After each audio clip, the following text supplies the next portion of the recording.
Hello incredible ladies, उम्मीद है मेरे लास्ट वीडियो में सीमेंट गर्ल शिव रंजनी से मिलकर आपको एक नए तरह के बिजनेस आइडिया के बारे में जानकारी मिली होगी।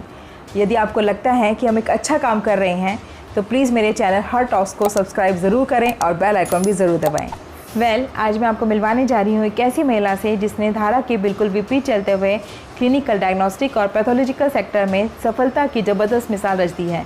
2011 में शुरू हुई इनकी ऑर्गेनाइजेशन सेंट्रल लैब आज लगभग 100 करोड़ की कंपनी है। 100 करोड़ की टर्नओवर, यानी अगर आप कैलकुलेट करें तो इनके 1 घंटे की कीमत लगभग 1 लाख रुपए से भी ज़्यादा है। अपनी हाईएस्ट क्वालिटी के लिए वे पूरे मध्य भारत में नंबर 1 हैं। इन्हें इनकी सेवाओं के लिए और highest quality in lowest rate के लिए पूर्व राष्ट्रपति श्री APJ अब्दुल कलाम द्वारा सम्मानित भी किया जा चुका है। और मैं आपको बता दूं कि हर महीने लाखों रुपया सामाजिक कार्यों के लिए चैरिटी में देती हैं। आज कोविड-19 की समस्या में मेडिकल क्षेत्र के कई लोग मोटा पैसा छाप रहे हैं, वहीं देश में सबसे कम कीमतों में कोविड-19 टेस्ट की सुविधा सेंट्रल लैब में उपलब्ध है। तो आइए मिलते हैं सफलता की जीती जागती मिसाल सेंट्रल लैब की founder and CEO doctor Vinita Kothari ji से और जानते हैं उनकी ज़िंदगी के कुछ अनछुए पहलू।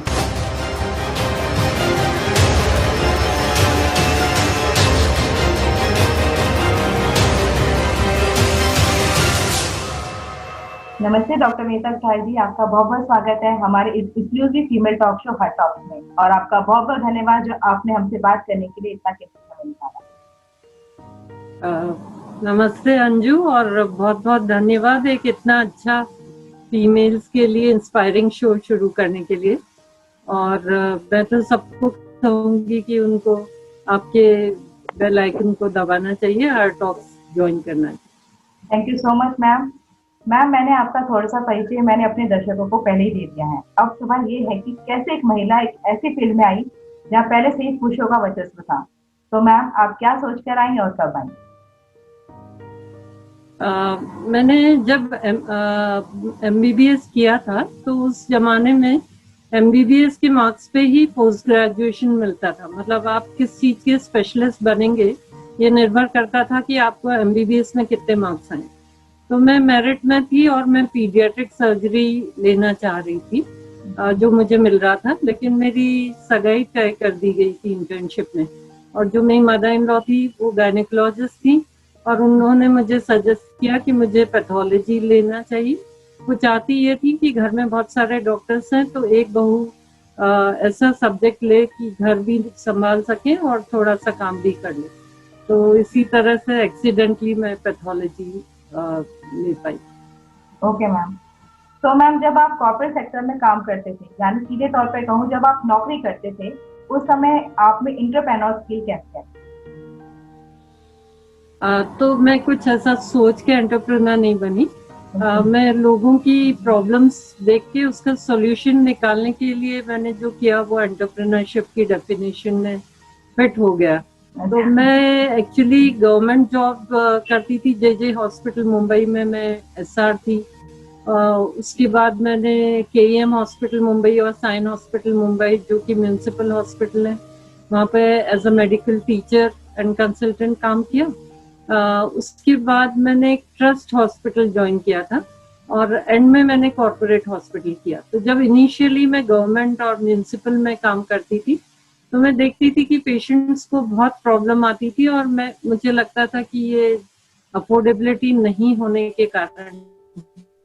पर जब मैंने कॉर्पोरेट हॉस्पिटल ज्वाइन किया तो वहाँ भी मैंने देखा कि डायग्नोसिस एक बहुत सारे टेस्ट मध्य प्रदेश से बॉम्बे, दिल्ली जाते थे, 2-3 दिन तक रिपोर्ट्स नहीं आती थी और पेशेंट भर्ती रहते थे। तो तब मुझे लगा कि अगर हर सेक्टर में पेशेंट्स को प्रॉब्लम है डायग्नोसिस का, तो कुछ ऐसा मॉडल क्रिएट करना चाहिए कि सबका प्रॉब्लम सॉल्व हो सके, वो गरीब हो या अमीर हो। क्योंकि मैम ये सोच के फिर आप इस फील्ड में आई। हाँ जी। तो मैम, जब आपने 4,000 रुपए की नौकरी से शुरुआत करके आज लगभग 100 करोड़ की कंपनी सेंट्रल लैब खड़ी कर दी, तो मैम जब आप पीछे मुड़कर देखती हैं तो आपको कैसा लगता है? जब मैं 4,000 की नौकरी करती थी तब भी बहुत शिद्दत से काम करती थी। रात में 11 बजे भी अगर कोई कॉल आता था या ड्यूटी चेंज होती थी तो करीब रोज ही मैं म्यूनिसिपल हॉस्पिटल में इमरजेंसी रूम में जाके पेशेंट को सर्व करती थी, दिन भर करती थी। और वही आज भी जब कंपनी का इतना नेटवर्क हो गया है तो जितने भी डायग्नोस्टिक डायलेमास होते हैं वो मैं खुद सॉल्व करना पूरे पैशन के साथ उसमें लगी रहती हूँ। तो आंकड़े तो ठीक है, लेकिन ये एक बड़ा संतोष है कि मैं ऐसा एक मॉडल क्रिएट कर पाई जो कि गरीब से गरीब आदमी भी उसको अफोर्डेबल पाता है, और क्वालिटी के मामले में जितनी भी इनमें या abroad highest level of accreditation अपनी को दे पाई, हाईएस्ट क्वालिटी कॉस्ट का एक यूनिक मॉडल में अपने देश में तैयार कर पाई, उसी की मुझे खुशी ज्यादा होती है। मतलब आप अपने काम से भी सेटिस्फाई हैं और आपके लिए 4,000 से लेकर 100 करोड़ का भी कोई मायने नहीं रखता। जब इंसान सेटिस्फाई होता है तो उसके लिए उसका काम बहुत इम्पोर्टेंट रखता है। तो मैम हमने अभी बात करी सेंट्रल लैब की, तो मैम आज सेंट्रल लैब का कितना बड़ा नेटवर्क है और 2011 में इंदौर से स्टार्ट करके आज लगभग कितनी आपकी लैब्स और कलेक्शन है? Central lab fortunately Madhya Pradesh या मैं कहूँ तो मध्य भारत की सबसे बड़ी लैब चेन है। करीब हर बड़े शहर में सेंट्रल लैब की एक बड़ा लैब है और करीब 400 कलेक्शन सेंटर्स मध्य भारत में हैं, जो कि करीब करीब सारा ही एरिया हमारे स्टेट का और अराउंड कवर कर लेते हैं। तो मैम सेंट्रल लैब में आप अभी तक कितने पेशेंट्स को सर्व कर चुकी हैं और हर दिन लगभग कितने टेस्ट सेंट्रल लैब में होते हैं? अभी तक अप्रोक्सीमेटली 40 लाख टेस्ट में अपनी लैब में कर चुकी हूँ, और 40 लाख टेस्ट करते हुए करीब करीब 30-40 करोड़ का फायदा मैं अपने पेशेंट्स को दे चुकी हूँ। इन द सेंस वो कहीं और कराते, किसी छोटी लैब में कराते कंपेयर टू मेरे लैब, तो उनको उतना ज़्यादा पेमेंट करना होता है। तो जैसे मैंने आपको बोला, एक अफोर्डेबल मॉडल जो बनाना था वो बनाते हुए पेशेंट्स का फायदा करते हुए ये सेटअप में कर पाए। हर तरह के व्यक्ति आपके लैब में आके टेस्ट करवा सकते हैं अफोर्डेबल प्राइस पे। तो यहाँ मैं आपको एक और बात बताना चाहूंगी कि सेंट्रल लैब में हम लोग शुगर का एकदम नॉमिनल चार्ज लेते हैं, और उसका फायदा ये हुआ कि ऑलमोस्ट हर पर्सन कितना भी गरीब हो और उसकी फैमिली हो तो अपना शुगर टेस्ट कर लेते। तो करीब हर सेंटर पे हम 1200 नए डायबिटिक पकड़ पाए। ये कर पाने के लिए मध्य प्रदेश गवर्नमेंट और सेंट्रल गवर्नमेंट बहुत खर्चा करती है। तो ये एक सिंपल से मॉडल से हम लोग डायबिटिक डिटेक्शन कर पाए ताकि लोग कंट्रोल कर लें अपने खाने पे और डायबिटीज के कॉम्प्लिकेशन से बन जाए। तो ये एक उदाहरण है, ऐसी कई हार्ट डिजीजेस, और तो रेट कम करने का यही फायदा होता है कि लोग प्रिवेंटिव हेल्थ चेकअप भी करवाने लगते हैं, और बीमारी होने के पहले अगर ज्यादा खर्चा ना हो तो टेस्ट करा लिए जाए तो आपको कई बड़ी गंभीर बीमारियों से और फ्यूचर की परेशानी से, कॉम्प्लिकेशन से बच सकते हैं। तो ये एक हम कर पाए। एज ए सोशल वर्क भी कर रहे हैं आप, एक लोगों को अवेयर कर रहे हैं कि आप अपने तबीयत का ध्यान रखिए, डायग्नोस कराइए, अपने टेस्ट कराइए और आगे अपनी तबीयत और अच्छे से रहिए। तो मैम लगभग 100 करोड़ के अभी तक के सफर में, यानी आपको सक्सेसफुल होने में, क्या आम लोगों की तरह आपको भी चैलेंजेस का सामना करना पड़ा, और क्या आपको भी आपकी लाइफ में नेगेटिव लोग मिले?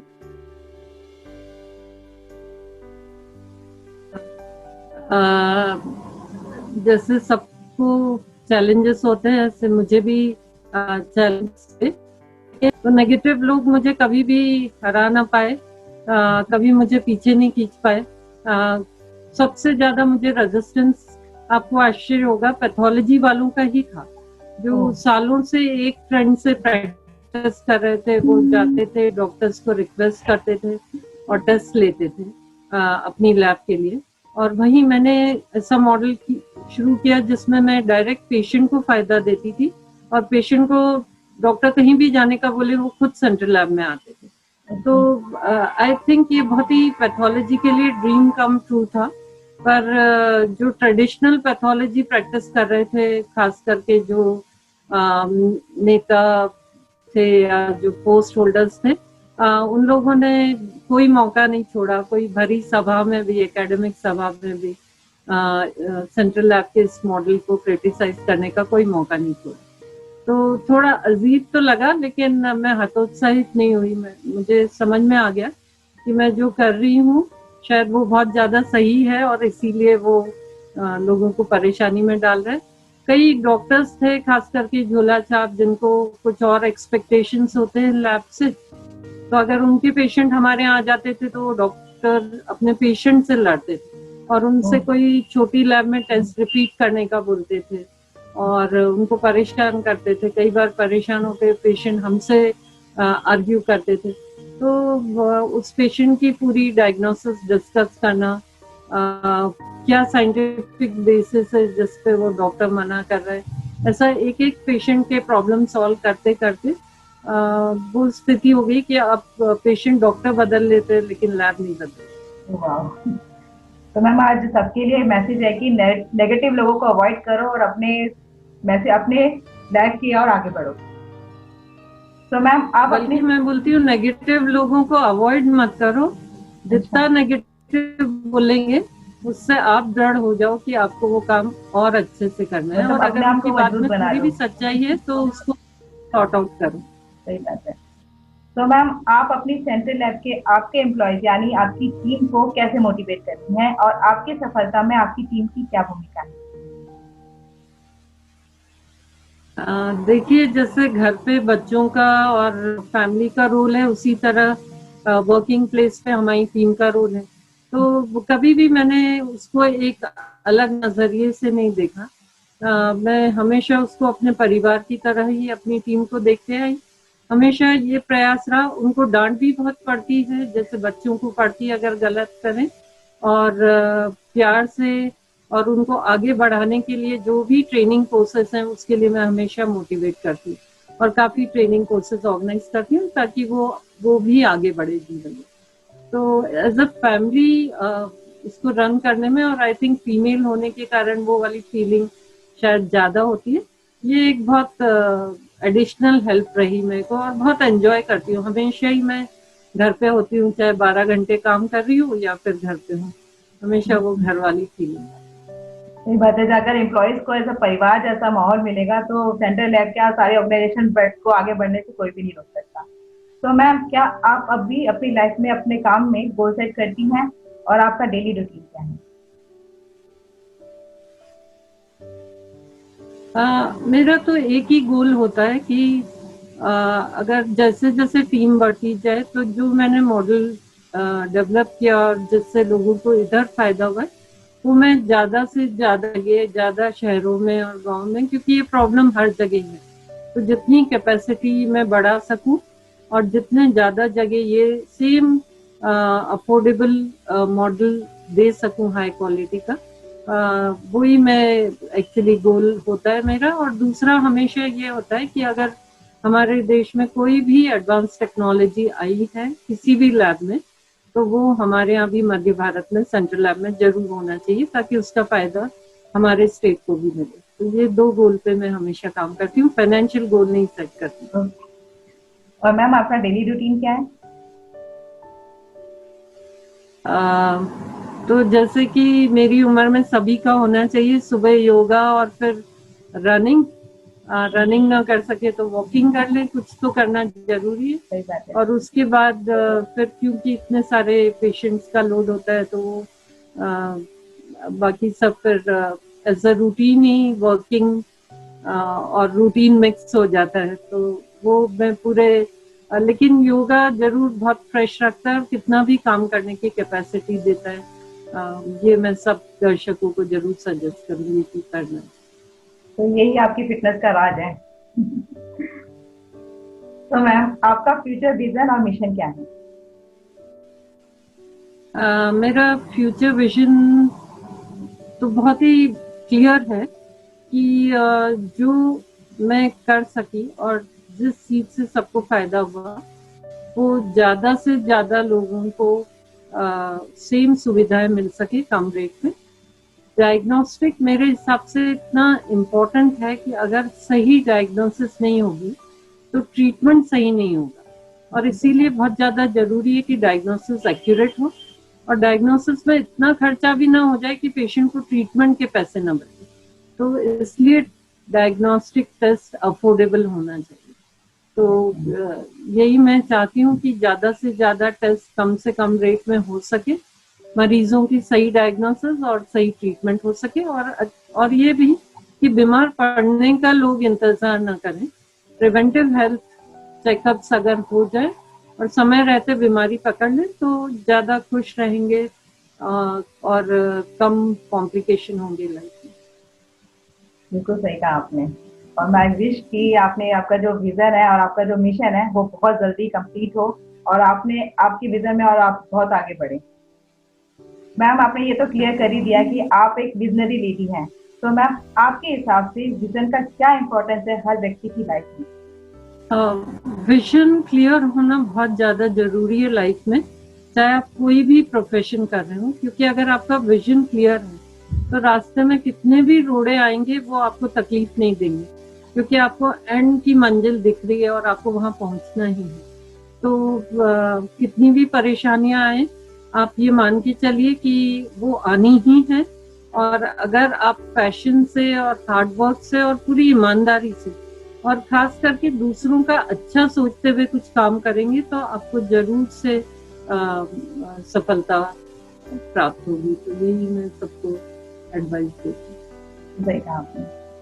तो मैम कई बार हम अपने इंटरव्यू में रैपिड फायर क्वेश्चंस करते हैं जिसका जवाब सिर्फ एक वर्ड में देना होता है। तो मैम लेट्स स्टार्ट। आपकी फेवरेट मूवी? कभी खुशी कभी गम। आपका favourite time pass? Favourite time pass, आपका फेवरेट टाइम पास? टीवी देखना या बुक्स पढ़ना? आपका आइडल कौन है? एपीजे अब्दुल कलाम साहब, जिन्होंने मुझे अवार्ड दिया था, और वो मेरे जीवन का सबसे बड़ा खुशकिस्मत समय था। आपकी सफलता में सबसे बड़ा सपोर्ट किसका रहा है? मेरे फादर का बचपन से ही मुझे बहुत ही सपोर्ट मिला, और वो हर चीज में मेरे साथ खड़े रहे, किसी भी परेशानी में मुझे आगे बढ़ा।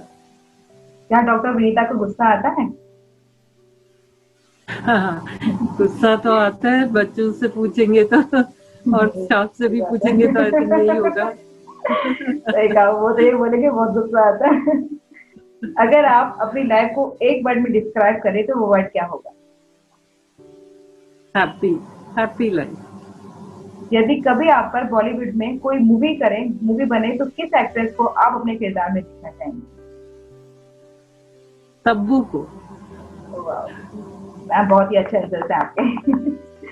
तो ma'am last question, being an entrepreneur, being a corporate idol, आप देश की महिलाओं को क्या संदेश देना चाहेंगे?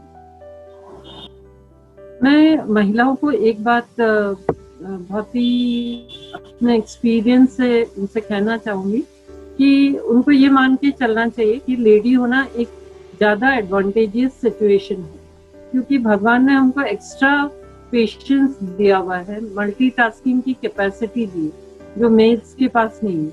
और ऐसा कोई चीज नहीं है जो मेल कर सकते हैं और हम उसको सक्सेसफुली नहीं कर सकते हैं। तो आपको तो इस चीज को एक एडवांटेज लेते हुए हर तरह का जो भी आपका पैशन है और आप जो भी करना चाहते हैं, पूरे हार्ड वर्क के साथ, बिना कंप्लेन करे हुए, मुसीबत को एज अ नॉर्मल एक्सेप्ट करते हुए अगर करेंगे तो जरूर जो आप चाहते हो वो पा सकते। बिल्कुल सही कहा मैम। डॉक्टर विनीता कुठारी जी, आज आपसे बात करके बहुत कुछ सीखने को मिला और मुझे विश्वास है कि जो भी इस वीडियो को देखेगा उसे एक जबरदस्त प्रेरणा मिली कि कैसे एक छोटी सी शुरुआत करके भी एक बड़ा मुकाम हासिल किया जा सकता है।